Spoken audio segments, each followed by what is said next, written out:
আমরা আমাদের জন্য সংরক্ষিত আসন চাই, যেখানে হিন্দুদের ভোট হিন্দুরাই দেবে, মুসলমানের ভোট মুসলমানরাই দেবে, যাদের প্রতিনিধি তারাই নির্বাচন করবে।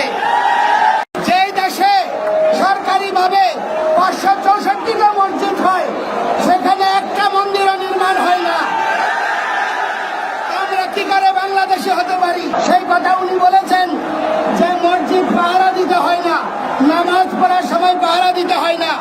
অথচ আজকে আমরা শুনছি মাদ্রাসার ছাত্রদের দিয়ে দুর্গা পূজার পাহারা দেওয়ার ব্যবস্থা হবে।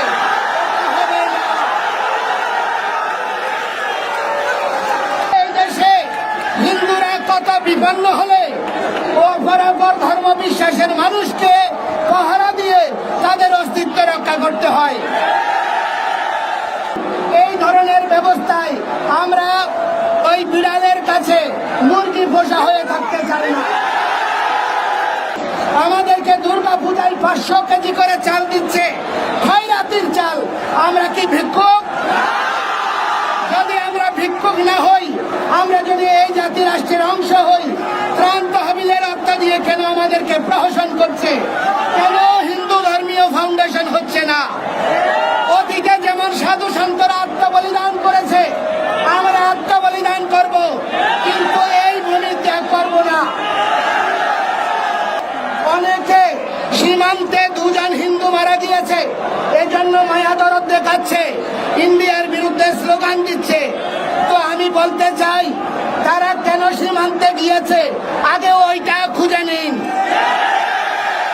দয়া করে প্রতিটি হিন্দু নরনারী আপনারা তপস্যার অংশ বানিয়ে সন্তান বৃদ্ধি করুন। আমাদের সন্তান বৃদ্ধির কোনো বিকল্প নাই।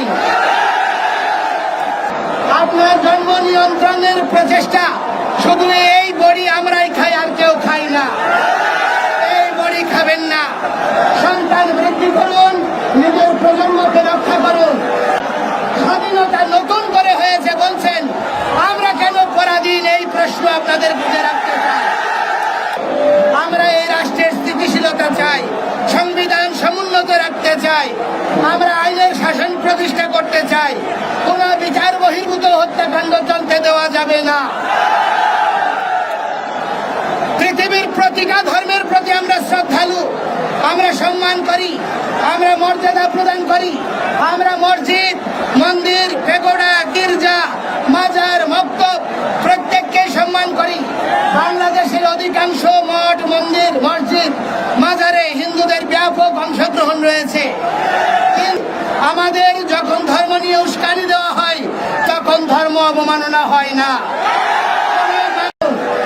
এবং আমি বলতে চাই, মাননীয় প্রধান উপদেষ্টা মন্ডলী, আমাদের সমন্বয়ক বৃন্দ, যারা আপনারা এই আন্দোলন করেছেন, নতুন বাংলাদেশের স্বপ্ন দেখিয়েছেন, স্বাধীনতা নতুন করে হয়েছে বলছেন, আমরা কেন পরাধীন? এই প্রশ্ন আপনাদের বুঝে রাখতে চাই। আজকে আমাদের ভাইরা যখন কোন উস্কানিমূলক কমেন্টের উত্তর দেয়, তাদেরকে ধর্ম অবমাননার অজুহাতে মামলা দেওয়া হয়, তাদেরকে নির্যাতন করা হয়। এই দেশে কোনো বিচার বহির্ভূত হত্যাকাণ্ড চলছে, বিচার বহির্ভূত ব্যবস্থাপনাকে উস্কে দেওয়া হচ্ছে। আমরা এই রাষ্ট্রের স্থিতিশীলতা চাই, সংবিধান সমুন্নত রাখতে চাই, আমরা আইনের শাসন প্রতিষ্ঠা করতে চাই। কোন বিচার বহির্ভূত হত্যাকাণ্ড চলতে দেওয়া যাবে না। পৃথিবীর প্রতিটা ধর্মের প্রতি আমরা শ্রদ্ধালু, আমরা সম্মান করি, আমরা মর্যাদা প্রদান করি। আমরা মসজিদ, মন্দির, পেগোডা, গির্জা, মাজার, মক্তব প্রত্যেককে সম্মান করি। বাংলাদেশের অধিকাংশ মঠ, মন্দির, মসজিদ, মাজারে হিন্দুদের ব্যাপক অংশগ্রহণ রয়েছে। কিন্তু আজকে আমাদের ধর্ম নিয়ে যখন অবমাননা হয়, আমাদের দেবতা নিয়ে যখন ওয়াজ হয়, আমাদের যখন ধর্ম নিয়ে উস্কানি দেওয়া হয়, তখন ধর্ম অবমাননা হয় না, কোনো মামলা হয় না। আমাদের পুলিশ প্রশাসন বলছে যে সেদিনের ঘটনায় কেন কেউ অভিযোগ করে নাই। আজকে বাংলাদেশের অনেকগুলো ঘটনায় প্রশাসন নিজে বাদী হয়ে মামলা করছে। শুধু হিন্দুদের বেলায় কেন তাদেরকে বাদী বানিয়ে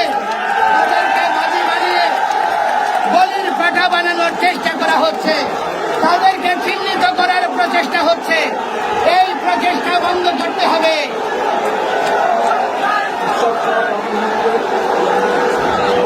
এবং উৎসব, যে খুলনার উৎসব মণ্ডল সহ বিভিন্ন যে জায়গায় এইরকম অতীতে আইসিটি অ্যাক্টে এবং ধর্ম অবমাননার অজুহাতে যাদেরকে অ্যারেস্ট করা হয়েছে, যাদেরকে নির্যাতন হয়েছে, বিচার বিভাগীয় তদন্তের দ্বারা তাদের বিচার করতে হবে। আমাদের যে ৮ দফা দাবি, এই দাবি বাস্তবায়ন করতে হবে। একটা কথা বলতে চাই, আমরা আওয়ামী লীগের, বিএনপি সহ জাতীয় পার্টি সহ যত রাজনৈতিক দল রয়েছে, আমরা কোন রাজনৈতিক দলের লেজুর বৃত্তি করতে চাই না। আমাদেরকে দলীয় ট্যাগ দেওয়ার জন্যই আমাদের স্বতন্ত্র নির্বাচনী ব্যবস্থাকে রুদ্ধ করে স্বাধীনতার পরে এক কাতারে নিয়ে যাওয়া হয়েছে। কারণ সেই ব্যবস্থাপনার মধ্য দিয়ে আমাদেরকে আলাদাভাবে চিহ্নিত করার, বেঁচে থাকার সুযোগকে রহিত করার জন্য বৃহত্তর জনগোষ্ঠীর সঙ্গে মিশিয়ে দেওয়া হয়েছে। এই ধরনের প্রবণতার কারণে প্রতিটি নির্বাচনের পরে আমাদের উপর নির্যাতনের খড়গ নেমে আসে, কোনোবারেই এর বিচার হয় না। এই ধরনের অবস্থার অবসান চাই। তাই সংখ্যানুপাতিক হারে আমরা আমাদের জন্য সংরক্ষিত আসন চাই, যেখানে হিন্দুদের ভোট হিন্দুরাই দেবে, মুসলমানের ভোট মুসলমানরাই দেবে, যাদের প্রতিনিধি তারাই নির্বাচন করবে। তাহলে গণতন্ত্র থাকবে এবং রাজনৈতিক বিদ্বেষ কমে আসবে এবং আমাদের অবস্থানকে প্রশ্নবিদ্ধ করার সুযোগ কেউ পাবে না। তাই এই সমস্ত রাজনৈতিক দল আমাদেরকে কোন দলের এজেন্ট মনে করেন, আপনারা যদি বাস্তবেই আমাদেরকে এই বন্দিত্বের থেকে মুক্তি দিতে চান, তাহলে সংখ্যানুপাতিক নির্বাচন ব্যবস্থাকে আপনারা স্বীকৃতি প্রদান করুন।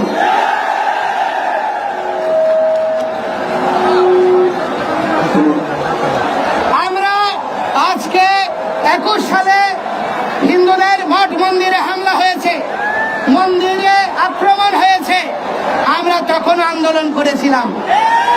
সমস্ত রাজনৈতিক দল চট্টগ্রামের নন্দনকাননে এসে আমাদের সঙ্গে সংহতি জানিয়েছিল, সরকারি দল, বিরোধী দল সবাই। এই ঘটনাকে পুঁজি করে কিছু কিছু হিন্দু দালাল আমাদেরকে অন্যরকম রং দিতে চায়। আমি বলতে চাই যে সেই ঘটনায় আমরা শান্ত হইনি। সারা পৃথিবীতে আমাদের এই অধিকারের জন্য আমরা কথা বলেছি, বাংলাদেশের বিচার ব্যবস্থাকে সমুন্নত রাখার জন্য আন্দোলন করেছি। আজকে 21 সাল থেকে এই 24 সাল আসলো, নতুন সরকার দায়িত্ব নিল, কই 21 সালের ঘটনার জন্য কোনো কমিশন তো হয়নি। তাহলে আমরা কি বুঝবো? আপনারা সকলে মাসতো ভাই, আপনারা সকলে পরস্পরের মাসতো ভাই, এবং এই জন্য আপনারা একজন আরেকজনকে রক্ষা করতে চান। যদি আপনারা রাজনৈতিক দেশের কথা বলেন, পরস্পরের বিরুদ্ধে কথা বলেন, তাহলে অবশ্যই আপনাদের 21 সালের ঘটনা নিয়ে কমিশন করুন, বিচারের ব্যবস্থা করুন। এবং চায়না আর জাপান বাংলাদেশের বড় ধরনের অর্থনৈতিক উন্নয়ন সহযোগী, তাদেরকে খুশি করার জন্য রামুতে যখন মন্দির ভেঙেছে তার 3 গুণ বরাদ্দ দিয়ে সেই মঠ মন্দির পুনর্নির্মাণ হয়েছে। কিন্তু 21 সাল থেকে 12 সালে চট্টগ্রামে, 21 সালে সারা দেশে এবং বিভিন্ন সময় যে সাম্প্রদায়িক নির্যাতন হয়েছে, আজ পর্যন্ত কোন মন্দির রাষ্ট্রীয় উদ্যোগে পুনর্নির্মাণ হয় নাই। যেই দেশে সরকারিভাবে 564টা মসজিদ হয়, সেখানে একটা মন্দিরও নির্মাণ হয় না। আমরা কি করে বাংলাদেশে হতে পারি? আমাদের জামায়াতের আমির ডক্টর শফিকুর রহমান, আমি কৃতজ্ঞতা জানাই। আমরা যেই কথা বলতে সাহস পাইনি, সেই কথা উনি বলেছেন যে মসজিদ পাহারা দিতে হয় না, নামাজ পড়ার সময় পাহারা দিতে হয় না। অথচ আজকে আমরা শুনছি মাদ্রাসার ছাত্রদের দিয়ে পাহারা দেওয়ার ব্যবস্থা হবে।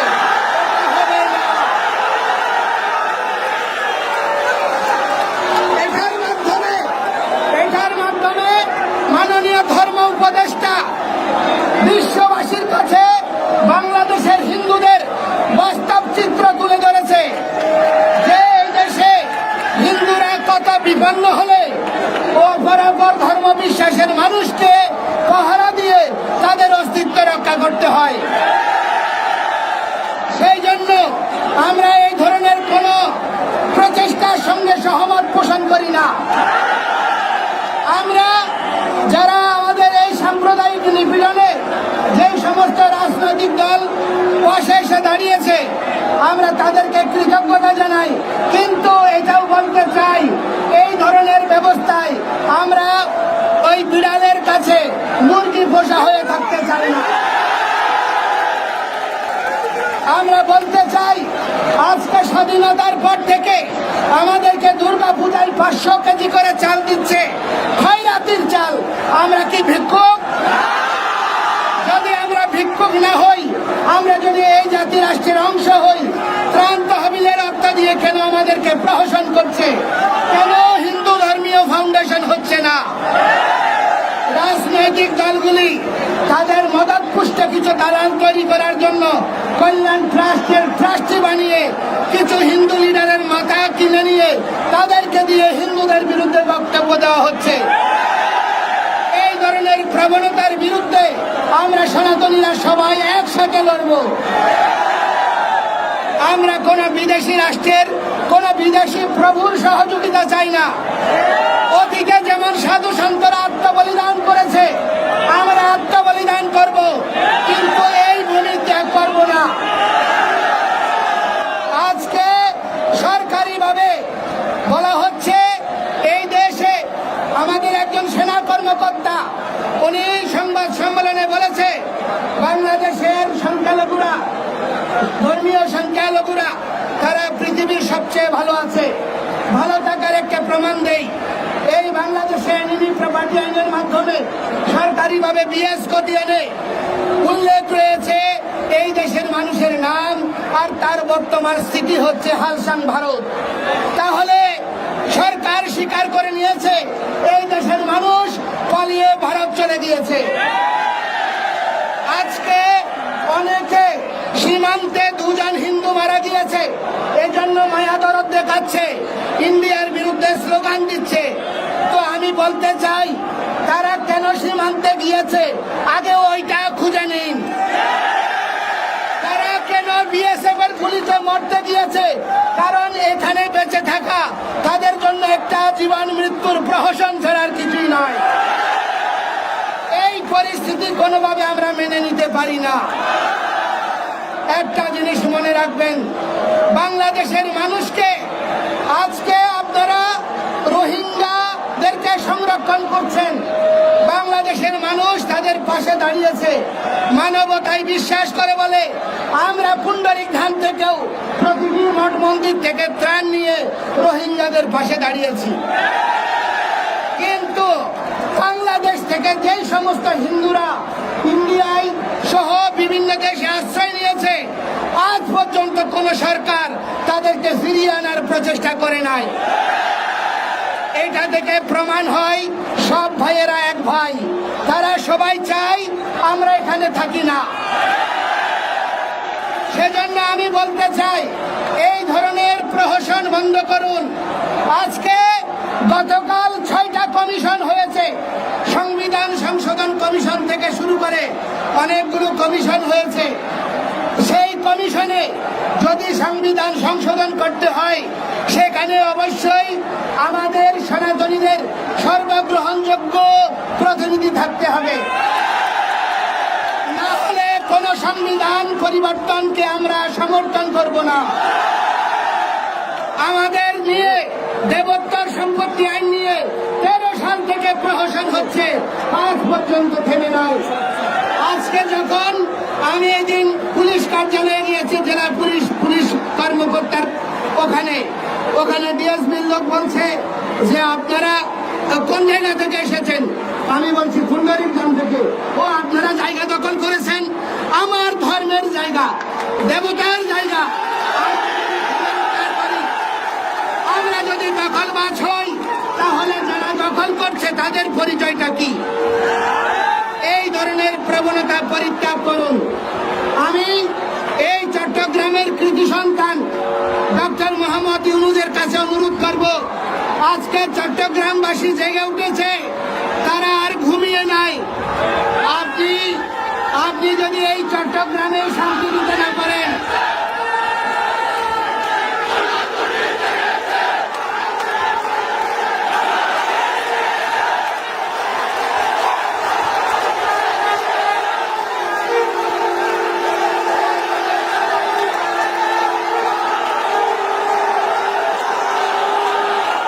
আমি সকলকে অনুরোধ করব, আমাদেরকে নিয়ে আর খেলবেন না। বহুদিন হয়েছে,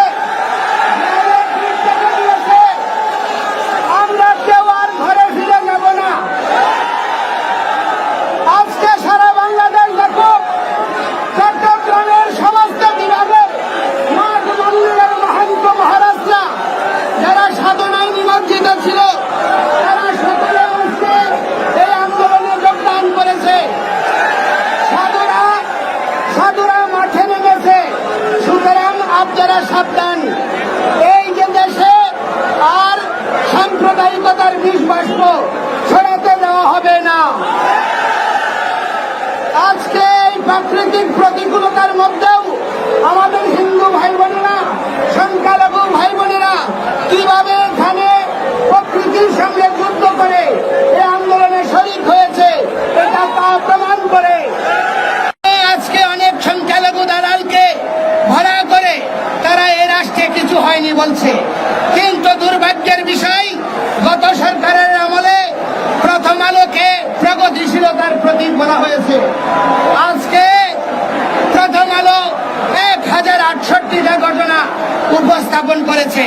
কয়টা মন্দির ক্ষতিগ্রস্ত হয়েছে তারা জেলাওয়ারি তালিকা প্রদান করেছে। আজকে প্রথম আলোর প্রতিবেদনকে কেন আমলে নিচ্ছেন না? আজকে হলুদ মিডিয়াকে দিয়ে কেন কিছু হয়নি বলে আপনারা প্রচারণা চালাচ্ছেন? আমরা তীব্র প্রতিবাদ জানাই, আমরা এর তীব্র নিন্দা জানাই। আমাদের কণ্ঠই হবে আমাদের মিডিয়া, আমাদের মোবাইল হবে আমাদের প্রচারের মাধ্যম। আমরা ঐক্যবদ্ধ হব। আমরা ঐক্যবদ্ধ থাকব নাকি বিভক্ত হয়ে ধ্বংস হব? যদি আমরা ঐক্যবদ্ধ হতে চাই, অনেক দিন হয়েছে আমাদের হিন্দুদের হিন্দু বৌদ্ধ খ্রিস্টান ঐক্য পরিষদ, পূজা পরিষদ, জন্মাষ্টমী পরিষদ, হিন্দু জাগরণ মঞ্চ, সংখ্যালঘু সুরক্ষা আন্দোলন, সংখ্যালঘু অধিকার মঞ্চ, বিবিধ নামে বহু সংগঠনের জন্ম হয়েছে, কিন্তু বিভক্তির জন্য আমরা কখনো আমাদের লক্ষ্যে পৌঁছাতে পারি নাই। এখন কেউ যদি বিভক্ত হতে চায়, আমরা তাদেরকে রুখে দাঁড়াবো এবং আমরা অনুরোধ করব, আমরা বাংলাদেশে যা চলছে এই প্রবণতা, এই মানসিকতাকে কখনো সমর্থন করতে পারি না। আমরা এখানে জাতিগত অধিকার নিয়ে জ্যেষ্ঠ প্রবীণ যাদের অবদান রয়েছে তাদের আত্মত্যাগকে ম্লান করতে পারি না। আমাদের ক্ষুদ্র নিগোষ্ঠী তাদের অধিকারকে আমরা স্বীকার করতে পারি না।